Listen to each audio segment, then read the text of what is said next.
Today, what I wanted to share with you all were kind of my big takeaways from Mega Camp. And a lot of these are not very tactical in the sense of like, here's a great tip I learned on open houses, or here's how to convert a for sale by owner.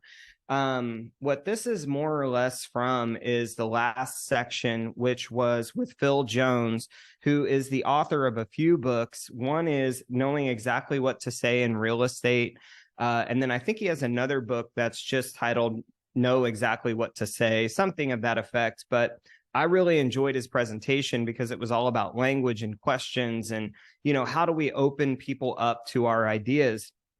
And the biggest takeaway that I took from him were one new idea and two that I remembered. And the new idea was something that he said, which was your level of success in life is directly related to the quantity of quality asks. And when we say ask, like you're asking a question. Your success in life, your level of success in life is directly related to the quantity of quality asks.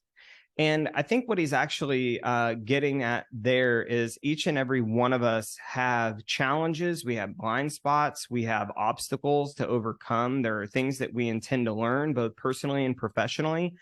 And the ability and the willingness to ask for help, I believe, is a superpower that many don't take the time to truly hone. In fact, one of the things that I've said over the years is that if you want to learn something, and they talk about this in depth in one of my all-time favorite books titled The Unlimited Power by Tony Robbins, he said that if you want to learn something really quickly in compressed time, there's this idea of modeling, and modeling meaning there are people out there that are already achieving the result that you're after. And if you can model their belief system, how they organize their thoughts, which are their thinking processes, and ultimately their actions, you can compress time and very much get the same result. And it reminded me of a book, one of my all-time favorites, and this is one that I would encourage each and every one of you to read, especially if you have children. This is a great book to read to them or to have them read, and it's titled The Boy, the Mole, the Fox, and the Horse. And there's a quote in this book that I think is really brilliant. It's right here, and you can also see the title of the book right there. And it says, it asks the question, what's the bravest thing you ever said? Asked the boy.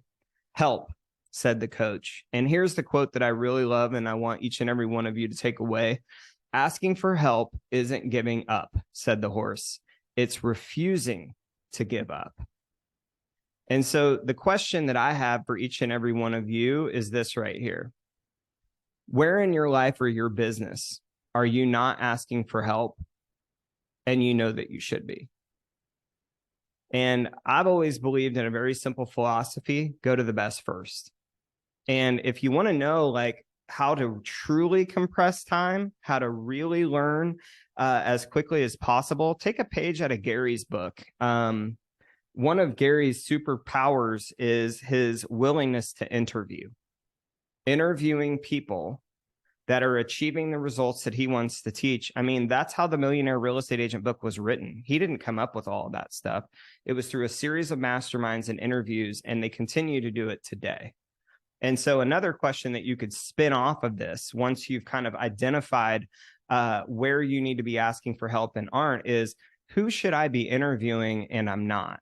Or who is the one person that if I interviewed them, it would shorten the distance between where I am and where I want to be? And I find that for most people out there, if you are earnestly looking to learn and not just impress, there are very few people who won't give you 10 to 15 minutes of your time. It's also a great point to create a podcast, because podcasting gets you access to people that just straight up interviewing never will, because it creates evergreen content that helps them extend their message.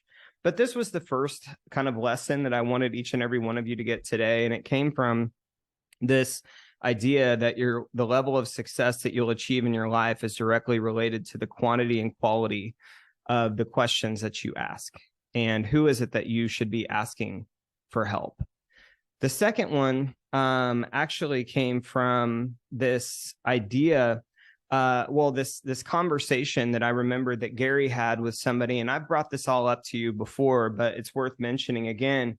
Back when COVID had hit, it was like the first Gary mastermind that they had after COVID had kind of settled in. And there was a guy that popped off mute and asked Gary a question, and he said, "Hey, is this a good time to be investing in real estate?" And Gary kind of bristled a little bit and said, "You shouldn't have asked me that question because it tells me that you're not a real estate investor." And the reason that it tells me that is because real estate investors have a very specific set of criteria that regardless of the market, when the criteria is met, they pull the trigger and they invest. And so then he flipped it on this guy and he said, "So are you investing in real estate?" And the guy said, "No." And he said, "Well, how come?" And he said, "Because," and here's one thing that we always say, right? "I'm not investing in real estate because I don't have the money." And so then Gary asked him a really brilliant question. He said, "If I gave you $1 million today to go invest in your local real estate market, what would you invest in?" Now, do you think that this guy had like this brilliant answer where he said, "Oh, I would invest in this neighborhood, this zip code, 3-bedroom, 1-bath, all brick. I would get them at this price, this cap rate." Do you think that's what he said? No. The answer was, "I don't know."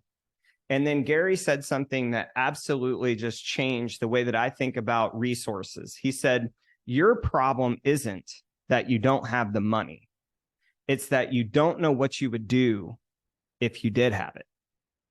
And so that leads me to the second question that I want to ask all of you here today, which is, where in your life or business are you claiming to be missing resources when what you're really missing is clarity? I see this a lot with time. People say, "Oh my gosh, I need more time. I've got to have more time at home or more time here, I want to work less."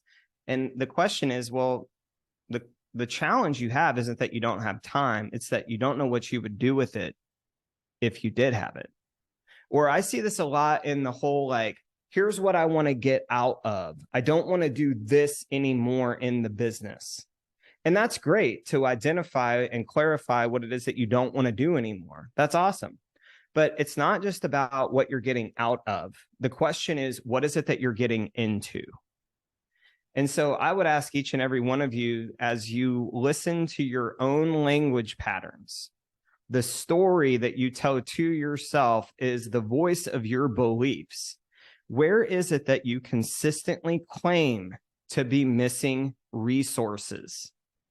And in some cases, that might be true. You might be missing the time, you might be missing the money, you might be missing the relationships. But in a lot of cases, I think you're actually going to find that what you're truly missing is just clarity. And then we've got to help you find that clarity. Now, the last thing, and if we're kind of leaning into this idea of listening to our own language patterns, because as I mentioned, your stories are the voices of your beliefs. Your beliefs do talk to you. Even though you may not know all of the beliefs that you've collected over the years, they do talk to you in the form of story. And the last language pattern, or the thing that I would be encouraging you to be listening for, is this: where in your life or your business do you fall into the "I know what to do and just don't do it" pattern?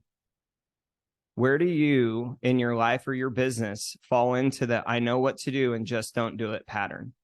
I hear this all the time in regards to physical fitness, nutrition, hydration, sleep. This is something I hear all the time. And it's so funny to me when people are like, "I just don't have the motivation that so-and-so has," or "I just don't have the energy that so-and-so does." And it's like, well, if you had a plant that was sitting in the sun and I came over because I'm like a plant guy and you wanted me to take a look at why it's not thriving, and I'm looking at it and I'm like, well, it's positioned in the sun and it's doing all the right things.